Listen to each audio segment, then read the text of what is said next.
Hi, I'm Jane and welcome to my studio. In this video, I'm going to chat a bit about the Nameless Dark, which you can hear a little bit of in the trailer for the current Kickstarter.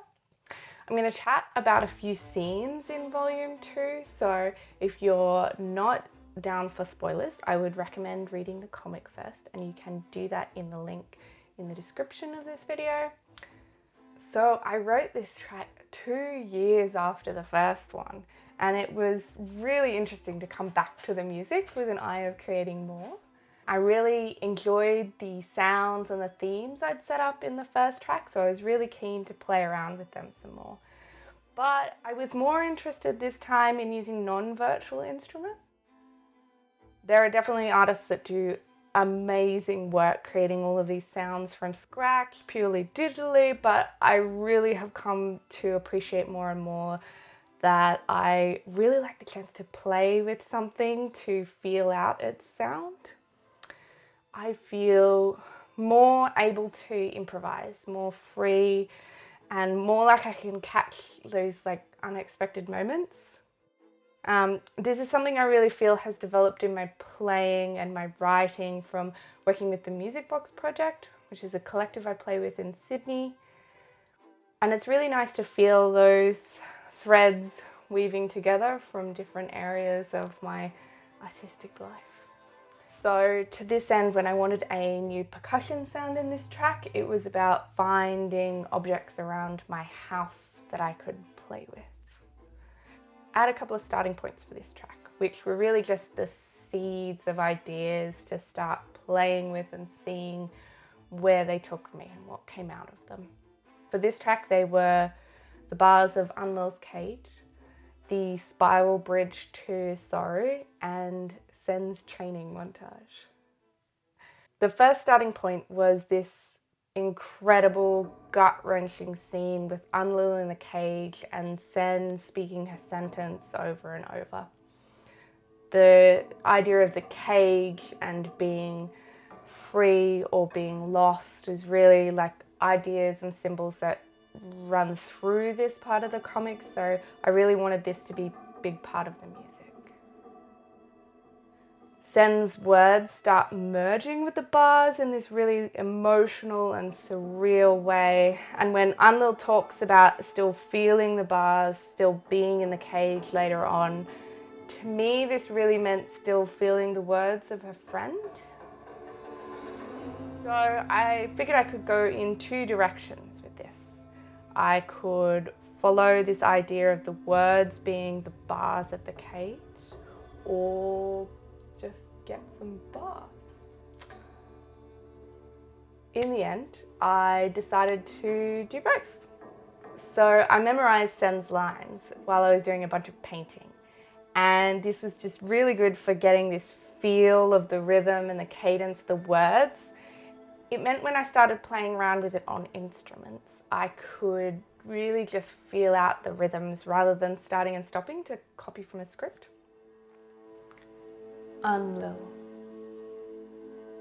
weaver born, of a Nesh wayhouse is lost. She has worn the heavenly blue upon her earthly body. She has led her star astray into darkness.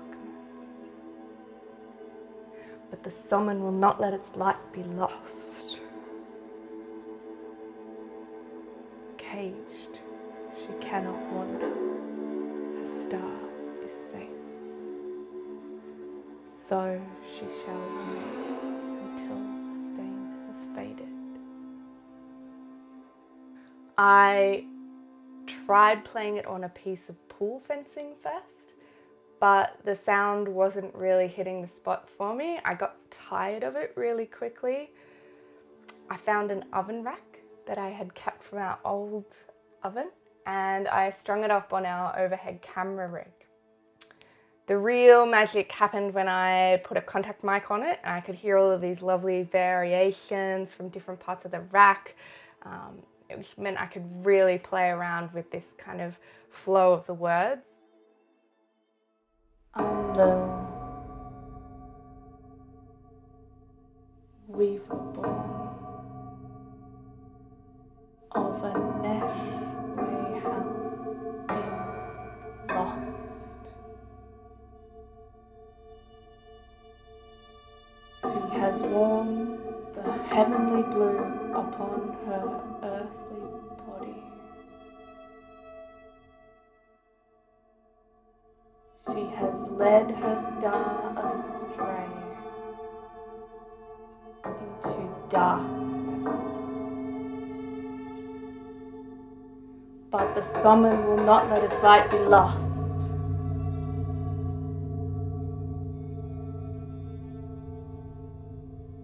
Caged, she cannot wander.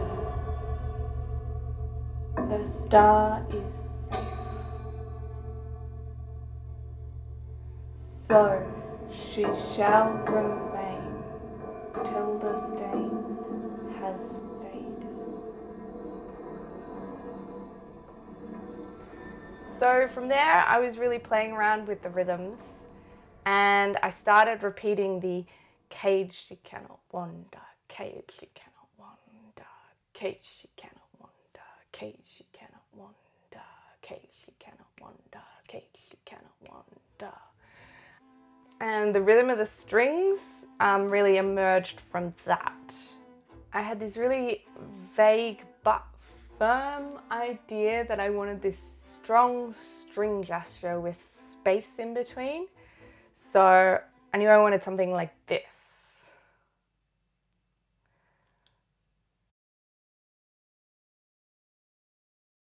I mucked around with the notes from the viola line in Heavenly Blue, and then they kind of just morphed into the line as you hear it now.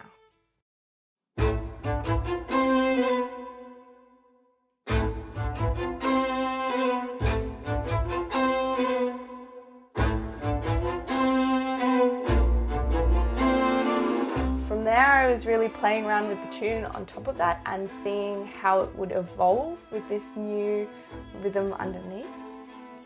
Returning to my original starting points, I wanted a section of the aria training, and I had a pretty clear idea in my head from the scene that I wanted it to be this really percussive, steady beat. Originally, it was going to come in underneath everything else, but I had one session where I alternated between this aria beat and the string cage rhythm, and it really worked, and it just sort of tumbled out from there. The sound you can hear is a ricochet bow stroke, also called jete, with only one hit for each note instead of it sort of ricochet.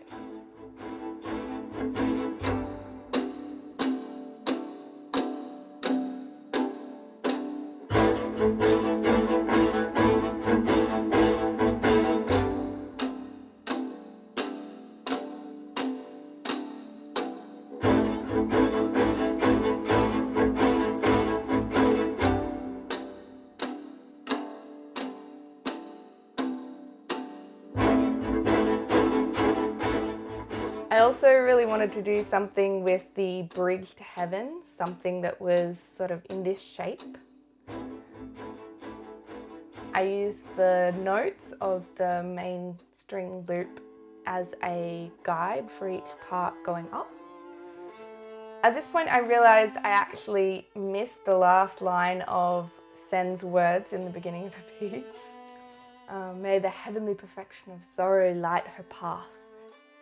But they ended up coming back here as a kind of guide for how it stepped up, and it really fitted with this section being the bridge to sorrow, so that worked out nicely. Finally, the track actually had an extra ending that ultimately got cut because it felt like the piece just had a series of endings. This bit is very likely to turn up in a future track though. The nice thing about this project being ongoing is I could slightly escape the need to kill my darlings by just saving this bit for the next bit of the album. It will be a nice little present to my future self. I'm really looking forward to releasing the full version of the Nameless Dark as part of the rewards for this Kickstarter. You should go and check it out. You have 1, day left to pack it. I'm gonna keep making some videos about the process of writing this music, so stay tuned for more to come.